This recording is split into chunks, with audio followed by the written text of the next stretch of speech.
4 teori dalam drama My Demon berikut ini akan membuat kamu sangat terkejut. Yuk langsung kita kepoin. 1. Pengemis dalam drama My Demon yang diperankan Cha Jung-hwa sedikit mencurigakan. Sesungguhnya aktris satu ini selalu mengambil peran penting dalam setiap drama yang ia perankan, meskipun bukan pemeran utamanya. Ia tak mungkin hanya sebagai tokoh pelengkap. Menurut versi pop drama sendiri, pengemis tersebut adalah Tuhan yang tengah menyamar. Dalam beberapa scene pengemis tersebut muncul, kita telah diberi clue beberapa kali. Mulai dari dialog-dialognya yang relate dengan kondisi Do-hee dan Kwon. Lalu pengemis ini juga selalu muncul tiba-tiba di sekitar tokoh utama. Yang paling mencurigakan, bukti kuat bahwa pengemis tersebut adalah Tuhan yang sedang menyamar. Ia pernah memakai topi lusuh dengan tulisan Good. Namun satu O sedikit pudar hingga hanya terlihat huruf God saja. Jika diartikan dalam bahasa Inggris, God adalah Tuhan. Selain itu, gelagat dari pengemis ini juga cukup mencurigakan. 2. Misteri kekuatan Kwon dan kehidupan masa lalunya sangat erat kaitannya dengan Do-hee. Mungkin Do-hee adalah wanita berbaju putih yang sedang menari pedang dalam mimpi Kwon. Bisa saja di kehidupan sebelumnya, mereka adalah sepasang kekasih. Lalu karena suatu keadaan, salah satu dari mereka pun meninggal.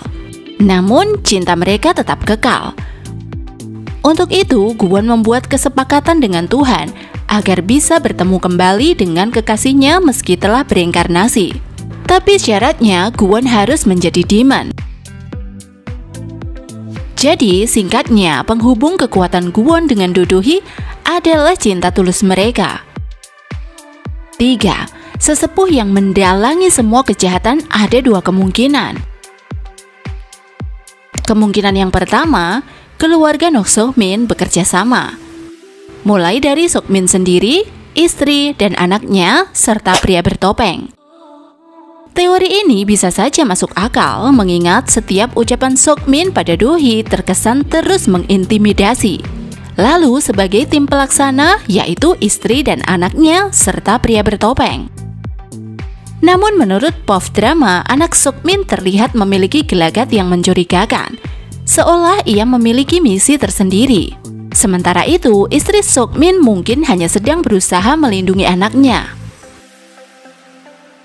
Jika kamu ingat saat tiba-tiba ia bermimpi melihat Nyonya Ju kesakitan hingga menemui ajalnya, mungkin saja pelaku yang membunuh Nyonya Ju adalah Noh Do-kyung. Ketika ia melihat putranya melakukan kejahatan, ia berusaha menutupi dan melindunginya. Dugaan ini diperkuat saat Nyonya Ju marah pada seseorang tepat sebelum ia meninggal. Saat itu ia mengatakan bahwa buah jatuh tak jauh dari pohonnya. Hal ini mungkin saja saat itu ia sedang memarahi Do-kyung. Jadi Nyonya Ju merasa kalau Do-kyung sama jahatnya seperti Seok-min. Selain itu, kondisi psikis Do-kyung yang tak stabil, ia pun membunuh Nyonya Ju. Hal ini persis seperti yang ia lakukan pada psikiaternya. Kemungkinan yang kedua, dalang dari semua kejahatan yang paling mencurigakan adalah Ju Seok-hun.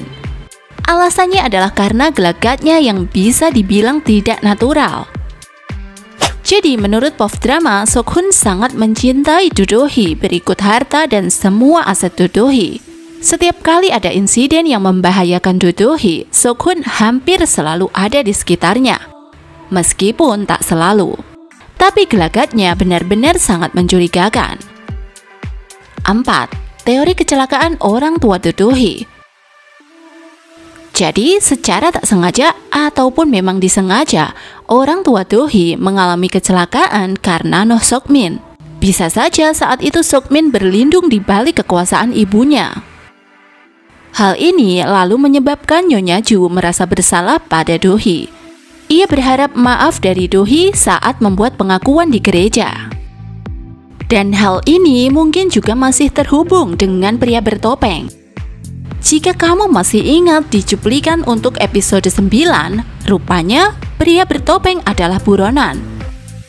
maka bisa saja ia buron karena dijadikan tersangka oleh Nyonya Ju atas kecelakaan yang menimpa orang tua Do Hee demi melindungi Noh Sok Min.